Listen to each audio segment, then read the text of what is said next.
নমস্কার বন্ধুরা, Amrita and cooking চ্যানেলে সবাইকে স্বাগত জানিয়ে আবার একটি রেসিপি নিয়ে হাজির হয়েছি। সময়ের মধ্যে কম উপকরণ দিয়ে আমি আজকে বিরিয়ানি রান্না করে দেখাবো। তো প্লিজ প্রথম থেকে শেষ পর্যন্ত ভিডিওটা দেখবেন, আশা করছি খুব ভালো লাগবে। তো চলুন পুরো ভিডিওটা শুরু করি।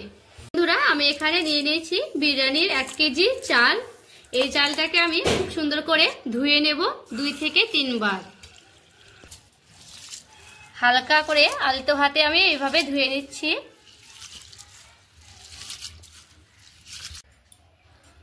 আমি চালটাকে প্রায় 1 ঘন্টার মতো ভিজিয়ে রেখে দেব। তো আমি পেস্তা করার জন্য কেটে নিয়েছি এই সাইজ করে পেঁয়াজ। তো পেঁয়াজটা আর আমি পেঁয়াজের ওপরে দিয়ে দিচ্ছি লবণ। আর আমি লবণটা দিয়ে পেঁয়াজটাকে খুব সুন্দর করে মাখিয়ে নেব, দিয়ে 10 মিনিটের মতো রেস্টে রেখে দেব।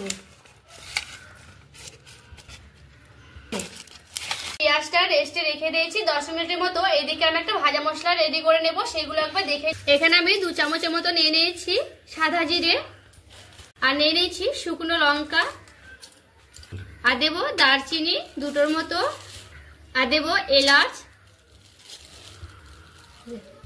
আর দেব লবঙ্গ। এইগুলো শুকনো কড়াইয়ে আমি এইগুলোকে ভেজে নেব হালকা করে। আর দিয়ে দিচ্ছি জয়িত্রী। এইগুলোকে দেখুন হালকা করে কিন্তু ভাজলেই দেখবেন ফুটতে লেগেছে, চনমনে ভাবে ফুটলেই কিন্তু হয়ে যাবে আমার এইটা। আমি ভেজে নিয়েছি, এবার আমি একটা শুকনো থালার মতো রেখে দিচ্ছি। এটা ঠান্ডা হলে কিন্তু আমি মিক্সিং বলে পেস্ট করে নেব। আর দেখুন মশলাটা আমি কিন্তু খুব সুন্দর করে ভালো করে বেটে নিলাম। সে ভাজা মশলাটা কড়াইয়ে আমি দিয়ে দিচ্ছি সাদা তেল।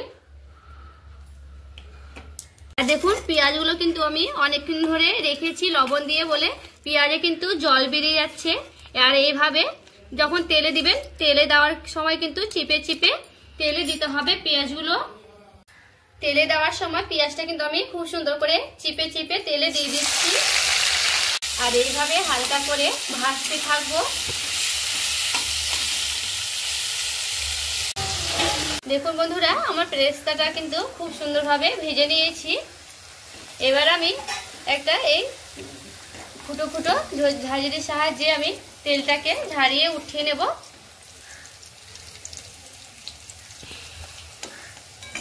এতে করে কি হবে, সম্পূর্ণ তেল কিন্তু পড়ে যাবে, সবগুলোই তেল।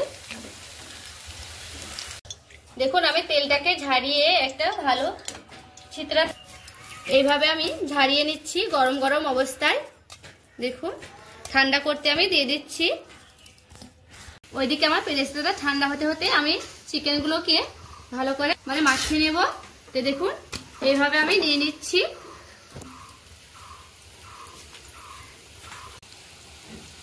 দিয়ে দিচ্ছি স্বাদ মতো লবণ, মতো হলুদ। আমি ভালো করে মাখিয়ে নেব, তার জন্য দিয়ে দিচ্ছি আদা, আর দেবো রসুন বাটা, আর দেবো কাঁচা লঙ্কা বাটা।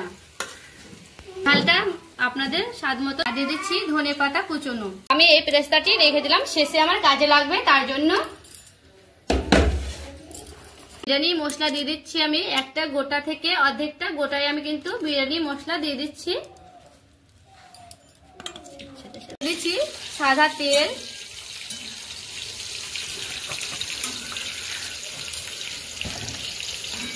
এবার সবগুলোকে দিয়ে আমি ভালো করে মাখিয়ে নেব হাত দিয়ে। এইভাবে মাখিয়ে নিচ্ছি।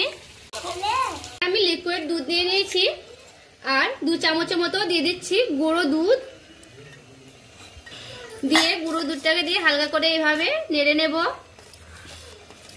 আমি 2 চামচের মতো নিয়ে নিচ্ছি কেওড়া জল।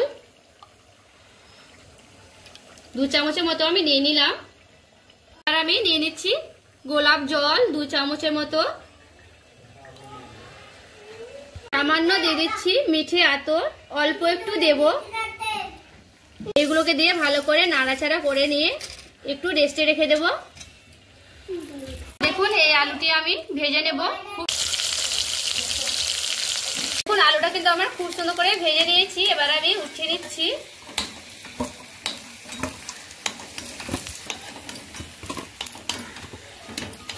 ওই তেলের উপরে আমি দিয়ে দিচ্ছি কটা সাদা জিরে, একটা লঙ্কা। এবার আমি সেই মাখানো মাংস দিয়ে দিচ্ছি।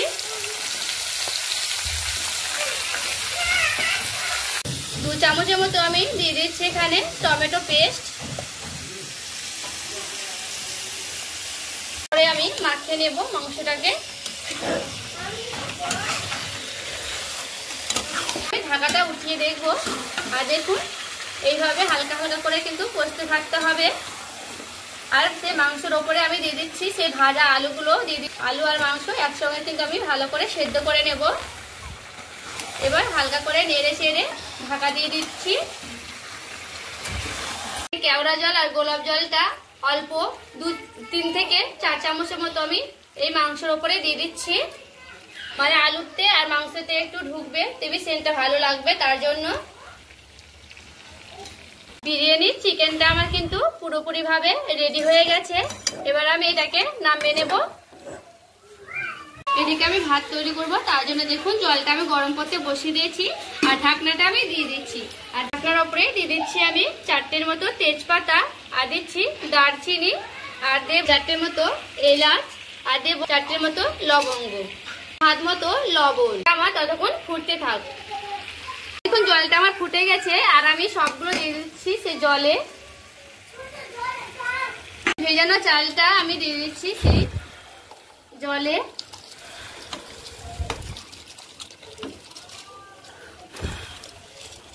আমি ঢাকা দিয়ে দিচ্ছি। ঢাকনাটা উঠিয়ে দেখবো। আর দেখুন ভাতটা কিন্তু খুব সুন্দরভাবে ফুটে গেছে। আর এটা কিন্তু বেশি সেদ্ধ করতে হবে না, অল্প একটু সেদ্ধ করলে কিন্তু হয়ে যাবে। আমার কিন্তু ভাতটা হয়ে গেছে। এবার আমি মাঠ থেকে ভাতটাকে আমি বিরিয়ানিটা রেডি করব। তার জন্য দেখুন ভাতগুলো কিন্তু আমি 2টা থালাতে আমি আঝড়ে নিয়েছি। ঘিটা আমি তায়ের তলায় দিয়ে দিচ্ছি 2 চামচের মতো। এইভাবে গোটাটাই আমি হাত দিয়ে কিন্তু লাগিয়ে নেব গোটা তায়ে।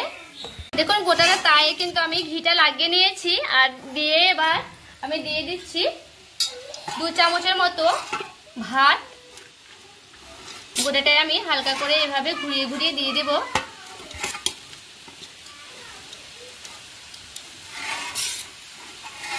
দেখুন আমি এখানে ডিম দেব, আপনাদের সেটা ইচ্ছা। যদি ডিম ভালো লাগে তবে ডিম দিতে ইচ্ছে পারেন, আর যদি না চান যে ডিম দেবো না তাহলে না দিতেও পারেন। এবার প্রথমে আমি একটা করে ডিম সাজিয়ে নেব। এবার আমি দিয়ে দিচ্ছি একটা করে আলু। এইভাবে আলু দিয়ে দিচ্ছি একটা করে। এবার আমি দিয়ে দিচ্ছি মাংস আর সেই মশলা গুলে রেখেছিলাম সেই কেওড়া জল আর সেই গোলাপ জল দিয়ে এইভাবে অল্প অল্প করে একটু করে দিয়ে দিচ্ছি। আমি সম্পূর্ণ দিব না, 1 চামচ করে কিন্তু দিয়ে দিলাম। বাকি এবার আমি ভাতগুলো দিয়ে দিচ্ছি ওর উপরে। এইভাবে ভালো করে ঢেকে দিতে হবে মাংসগুলোকে। আর এবার আমি আবারও সেই মাংসগুলো আর আলু দিয়ে আবারও ভালো করে সাজিয়ে নেব। দিয়ে দিচ্ছি এখানে ডিম। আমি সবগুলো ভাত দিয়ে এইভাবে ঢেকে নেব। উপর থেকে আমি সেই ভাজা মশলা করা ছিল সেইগুলো আমি দিয়ে দিচ্ছি। সবগুলো আমি দিয়ে দিলাম। দিচ্ছি আমি বিরিয়ানি মশলা, কেওড়া জল আর গোলাপ জল করা ছিল সেইগুলো আমি দিয়ে দিলাম এইভাবে। তো ঘি দিয়ে দিচ্ছি ওপরে।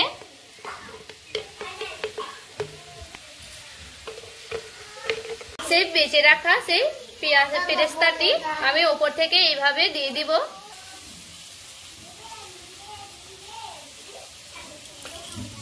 ঢাকনাটা দিয়ে আমি ঢাকা দিয়ে দিচ্ছি। আমি এখানে একটা ভারী জিনিস চাপিয়ে দেবো। আর আপনারা চাইলে এই আটা গুলে এইভাবে চারিদিকে লাগিয়ে নিতে পারে। এইভাবে আমি হালকা আছে 15 থেকে 20 মিনিটের মতো আমি চাপিয়ে দেবো। মিনিট পর একটু এইভাবে ঝাঁকিয়ে নেবেন বন্ধুরা। ঢাকনা খুলে দেখবো। দেখুন কত সুন্দর হয়েছে, কালারগুলো দেখুন একবার, মশলাগুলো দেখুন বন্ধুরা কেমন হয়েছে। এবার আমি শেষে ঘি দিয়ে দেব। ঘি দিয়ে আমি এবার এইভাবে একটু হালকা করে উপর থেকে নাড়িয়ে নেব। আর দেখুন ভেতর থেকে কিন্তু ভেজা ভেজা হয়ে আছে। এইরকম চিকেন বিরিয়ানি কার না পছন্দের হয় বন্ধুরা, আপনিও কিন্তু খুব সহজে পারবেন এইভাবে চিকেন বিরিয়ানি তৈরি করতে। দেখুন আলুগুলো কিন্তু কত সুন্দর আমার সেদ্ধ, আর দেখুন মাংসগুলো কিন্তু খুব সুন্দর করে সেদ্ধ হয়ে গেছে ভেতর থেকে পারফেক্ট ভাবে।